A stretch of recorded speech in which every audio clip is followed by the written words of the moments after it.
Elias Ward never planned to attend a royal meeting between species. He was not a diplomat. He was not trained in alien customs, politics, or ancient rituals. He was a systems engineer, brought along because machines often failed at the worst possible moments. This moment, it seemed, was one of those. The great hall of the Thalrune capital station stretched wider than any human building Elias had ever seen. The ceiling curved upward like a frozen wave of black glass, reflecting soft blue lights that pulsed slowly, like a heartbeat. Tall pillars rose from the floor, each carved with symbols that looked less like writing and more like memories etched into stone. Dozens of species filled the chamber. Some floated. Some stood on jointed legs. Others rested on platforms of light or metal. The air hummed with translation fields, each one bending language into something every listener could understand. At the center of the hall stood a long table shaped like a crescent moon, and at the center of that table was the queen's seat. Everyone knew where they were allowed to sit. The alien attendants had made that very clear. Each species had a marked position, carefully measured and placed according to rank, age, and historical standing within the concordance. Humans were near the outer curve. Elias was supposed to be behind them. He was adjusting the translator array on his wrist when the signal flickered. A brief error, minor but enough to cause confusion. A nearby attendant gestured, clicking softly. The gesture looked like an instruction. Elias followed it. He moved along the table, eyes focused on the glowing symbols of the device, trying to stabilize the field. The sound of the hall faded as his attention narrowed to numbers and wave patterns. When the signal locked back into place, he finally looked up. He was sitting down. At the Queen's table, the room went silent, not the quiet of politeness, but the kind of silence that felt heavy, like pressure pushing inward. Every movement stopped. Every eye, lens, or sensory organ turned toward him. Elias froze. Slowly, painfully, he realized where he was. The chair beneath him was not like the others. It was carved from a single piece of deep violet crystal, warm to the touch. Symbols glowed faintly along its arms, responding to his presence. The table here was smoother, darker, and slightly elevated. This was not a mistake that could be ignored. Across from him, seated on a raised platform of black gold stone, was the Queen of the Thalrune. She was taller than any human, her form long and elegant, supported by 4 slender limbs. Her skin shimmered like polished metal underwater, shifting between dark blue and silver. A crown-like structure rose naturally from her head, not worn but grown, shaped over centuries. Her eyes, 3 of them, focused on Elias. The human diplomats rose to their feet in panic. One of them opened his mouth to speak, then stopped. No one addressed the Queen without permission. Armed guards moved, their weapons unfolding silently. Alien nobles leaned back or forward, reacting in ways Elias could not read. Elias swallowed. "I'm sorry," he said, his voice steady only because his body had gone numb. "I didn't realize this seat was." The Queen raised one limb. Everything stopped. Her voice echoed without being loud, carried through the hall by something older than technology. "The seat has been taken." Her gaze did not leave Elias. "By accident," Elias said quickly. "I can move. I'll stand. I'll go back."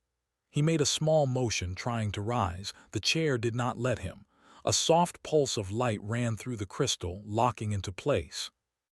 Elias felt no pain, no force, just a gentle refusal, like gravity deciding he belonged exactly where he was. A ripple of shock moved through the hall. The Queen leaned forward slightly. "Fate does not require intention," she said, "only action." Elias felt every eye on him. He forced himself to breathe. Running would not help, arguing might make it worse. So he did the only thing he knew how to do. He looked at her, not in challenge, not in fear, just honest attention. The Queen tilted her head. It was a small movement, but several of the alien nobles reacted as if something incredible had happened. "You do not avert your gaze," she observed.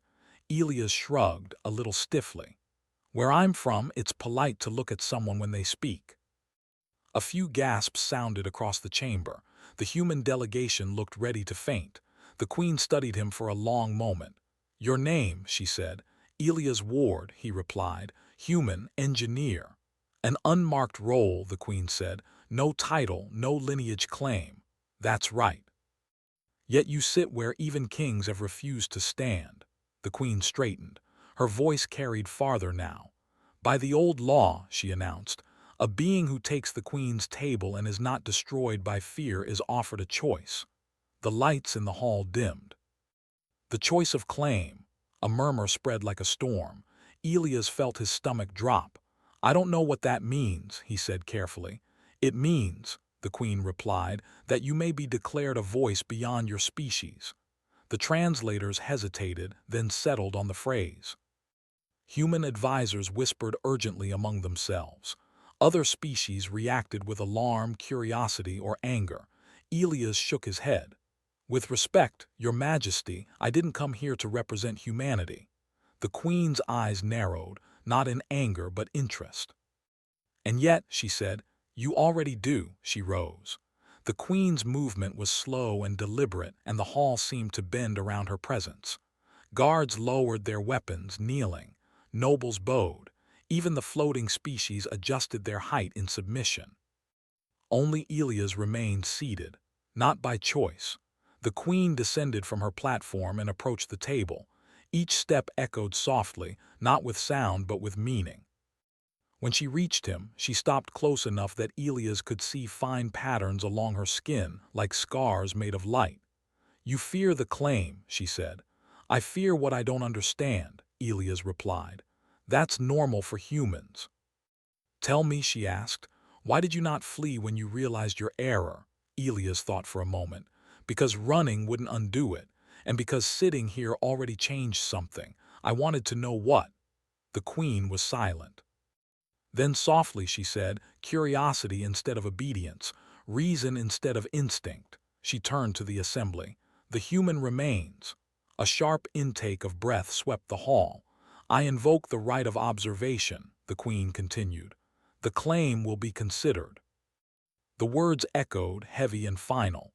Elias felt the weight of history settle around him. He had no weapon, no training, no idea how to fix this, but he was still human. And humans, when faced with impossible systems, had a habit of surviving by understanding them. The queen returned to her seat. The meeting resumed around them, but nothing was the same. Elias sat at the queen's table, heart pounding, knowing one truth with absolute clarity. Humanity had just been noticed. And the galaxy would never forget the moment a human sat where no one else dared. Elias did not sleep that cycle. The chamber they placed him in was not a prison, but it felt worse in a different way. The walls were smooth and dark, shaped like flowing stone. Soft light came from no visible source, changing slowly in color, as if trying to guess what would calm a human mind. A single platform served as a bed. It adjusted itself when he sat, learning his weight, his shape. Outside the transparent wall, guards stood in perfect stillness. They were not threatening him. They were protecting him. That truth made his chest feel tight. Elias lay back and stared at the ceiling. His thoughts would not slow down. Every few minutes he remembered where he had been sitting. The queen's table, the place of power, the place of laws older than Earth's written history. He was just an engineer. A soft tone filled the room. Elias sat up immediately. The wall shimmered and a figure appeared on the other side of the barrier. Ambassador Helen Park stood there, her face pale but controlled. A field activated, allowing sound to pass. You're alive, she said. That was the goal, Elias replied. She did not smile. Do you understand what happened today? She asked. Not fully, Elias said honestly. I know I messed up. Helen shook her head slowly. No, you didn't. You triggered something. She stepped closer to the barrier. The claim is real, Elias. It's not symbolic. If the queen completes it, you become part of their political structure.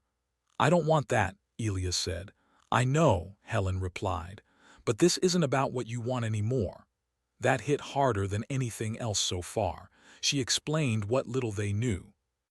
The Thalrune believed in something called binding presence. Certain individuals, through action or chance, became anchors in history. Once recognized, they could not be ignored without consequences. The Queen had seen something in him, and now the galaxy was watching. "You're not under arrest," Helen said, "but you're not free either. Any harm to you would be seen as an attack on the Queen herself." "That sounds like protection," Elias said. "It sounds like a target," she replied. The field faded. Helen was gone. Elias lay back again, staring upward. He wondered how many wars had started because someone sat in the wrong place. The next cycle, attendants arrived. They did not touch him. They did not command him. They waited. When Elias stood, they moved. When he stopped, they stopped. He realized slowly that they were following his lead. That unsettled him more than being ordered around. They guided him through halls that twisted in ways that hurt his sense of direction. Windows showed stars sliding past, massive structures rotating in silence, ships of shapes he could not name drifting like schools of metal fish. At last they entered a circular chamber. The air felt heavier here, charged with meaning. The Queen waited inside. She was alone. No guards, no nobles, no audience. Elias stopped several steps inside the room. "I assume I'm supposed to stand here," he said. "Yes," the Queen replied. "You assume correctly." Her voice sounded calmer than before, less formal, still powerful but focused. "You were observed during rest," she said. Elias blinked. "I was." "Your neural patterns," she clarified. "You did not enter full sleep." "That's normal after almost starting a diplomatic disaster," Elias said. One of her eyes narrowed slightly. "You joke when stressed." "Also normal." She studied him in silence. "Tell me," she said, "why you believe you do not deserve the claim." Elias frowned. "Because I didn't earn it, I didn't train for it, I didn't choose it." The Queen considered this. "In our culture, worth is revealed, not chosen." "That's where we're different," Elias said carefully. "Humans think worth comes from effort, from learning, from trying and failing." "Failure is weakness," the Queen said. "To us, it's practice." That answer surprised even Elias. It came out before fear could stop it. The Queen did not react with anger. Instead, she stepped closer. "Your species advances by allowing imperfection," she said slowly. "You build systems expecting them to break." "Yes," Elias replied, "because they always do. And yet you trust them." "We trust ourselves to fix them." Silence stretched between them. The Queen turned away, walking in a slow circle. "Other species approach my throne with rehearsed words, with submission or defiance already decided." She stopped and faced him again. "You arrived without preparation." "I was fixing a translator," Elias said. "That's kind of my thing." "That may be why the table accepted you," she said. Elias stiffened. "The chair locked me in. That wasn't me." "The table responds to alignment," the Queen replied. "Not authority." She raised one limb and the floor between them lit up. Symbols formed, shifting and rearranging. Elias recognized patterns, logic trees, conditional structures. "This is one of our oldest trials," she said. "Not of strength, of thinking." Elias stepped forward before he could second-guess himself. The symbols changed faster. Paths appeared and vanished. Conflicts formed between rules that could not all be true at once. A paradox engine. Elias felt a strange sense of calm. "This system is broken," he said after a moment. "Yes," the Queen replied. "It has remained unsolved for centuries." "That's because you're trying to make it perfect," Elias said. "You can't." He reached out, pointing at two rules that contradicted each other. "Remove one. Accept loss." The symbols flickered, the system stabilized. The Queen's eyes widened slightly. "You discard absolutes," she said. "We pick the option that causes the least damage," Elias replied. "Then we improve later." The light faded. The Queen looked at him as if seeing him for the first time. "You would survive among us," she said. "That is rare." Elias felt no pride, only concern. "What happens next?" he asked. The consideration continues, the queen replied, but others will now challenge it. As in, kill me. As in, disprove your worth, she said, publicly. Elias exhaled slowly. Figures. You may refuse the claim, she added, and the consequences, political insult, potential isolation, increased scrutiny of your species. Elias closed his eyes briefly. Humanity had barely stepped onto the galactic stage. One wrong move and they could be boxed in, labeled unstable, untrustworthy, all because of him. I don't want power, he said quietly. The queen stepped closer again. Neither do the most dangerous leaders. That scared him more than any threat. Across the station, word spread. Other species reacted fast. Some demanded Elias be removed. Some wanted him studied. Some saw opportunity. A human sitting at the queen's table was not just an accident anymore. It was a question. And the galaxy hated unanswered questions. Elias returned to his chamber under heavier guard. As the lights dimmed again, he finally allowed himself to feel the weight of it all. He was not chosen because he was special. He was chosen because he was human. And that meant whatever came next would not belong to him alone. It would belong to everyone who shared his species. Far away, in halls filled with shadows and ambition, plans began to form. The consideration had begun, and the claim was no longer just a possibility. It was a test. The station changed after the consideration began. Elias felt it before anyone told him. The air itself seemed tighter, as if every corridor now carried hidden meaning. Guards doubled. Routes shifted without warning. Conversations stopped when he entered a room. Eyes followed him in ways that were no longer curious, but measuring. He had become a problem that many wanted solved. Not all challenges came with weapons. The first public trial happened sooner than Elias expected. He was escorted into a vast chamber shaped like a shallow bowl. Rows of seats rose around the edges, filled with representatives from dozens of species. Above them, light panels displayed shifting symbols that translated speech and intent at the same time. The queen sat at her elevated place, calm and still. Elias stood alone at the center. "This feels familiar," he muttered under his breath, "like a bad presentation with the whole galaxy watching." A ripple of sound moved through the chamber. Some translators caught the humor, others did not. A tall figure stepped forward from the opposing platform. The being's body was sharp-edged, built of layered plates that reflected light like broken glass. "I am Vethrix of the Call Syndicate," the figure announced. "We challenge the consideration." The queen inclined her head slightly. "State your grounds."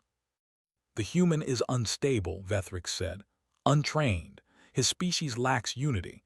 Granting him symbolic authority risks systemic collapse." Murmurs followed. Elias felt his pulse rise but forced himself to remain still. Vethrix continued. "We propose a logic examination under pressure. If the human fails, the claim is invalid." The queen's gaze shifted to Elias. "Do you accept?" Elias nodded. "Sure, I fix things under pressure. It's kind of my job." Symbols flared to life around him. A three-dimensional structure formed, rotating slowly.